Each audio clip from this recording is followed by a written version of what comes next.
What's up, DJ? What's up, Larry? Can you just sum up what this day was like coming back here, how your team played?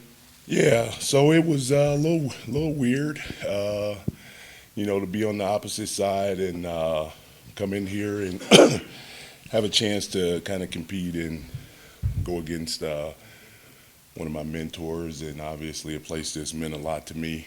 So it was weird, but it was fun, and I'm proud of how my guys competed, played hard, turned the ball over a little too much, and didn't make a free throws. But outside of that, I was really proud of how we competed.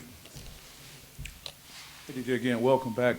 Is there anything that stood out to you that you probably didn't think about until you got back here today that was like a reminder, whether it was your playing days or coaching days here?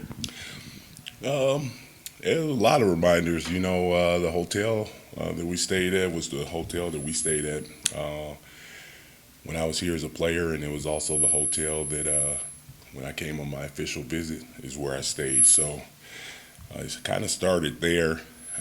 Once I went out and saw the familiar faces, and Barry grabbed me, and so it was good to see him. It's just, it's probably more just the people that I got to see that I haven't seen in a while, and I think that's what makes this place special is the people. And a quick follow-up, you talked about your team competing. Normally when you have the comparison, a MAC program and a Big Ten program, that score gets opened up really early, but you guys were down to the last few minutes. Can you talk a little bit more about what it meant to just really make an impact and not just kind of leave the door wide open, but stay around and compete for a long time? Yeah, that's what I asked my team to, come in here and compete and be really good at the things that don't take talent. And they did that. Rebounding, we competed.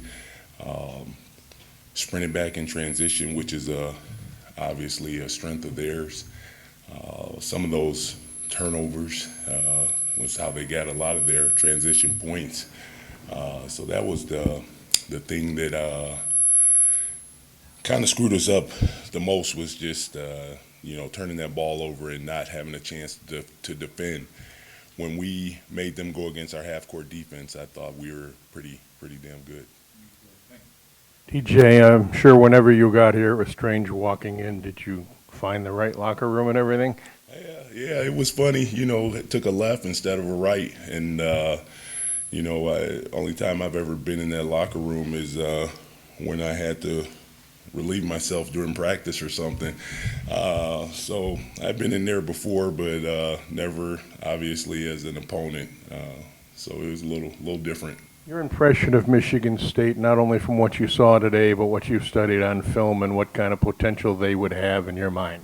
Yeah, I think they have a really good team. Coach and I talked last week, and this team reminds me of the 2005 team. Chris Hill, Shannon Brown, Maurice Hager, Paul Davis, Drew Neitzel, Kelvin Torber, Allen Anderson, kind of that crew. They got a lot of depth. And when they go to the bench, they don't lose anything. So I think they're going to have a really good year. I think their league is wide open, and I think they got as good a chance as anybody to do something special. I know you've talked about it. I can hear you. Yeah, I know you can hear me.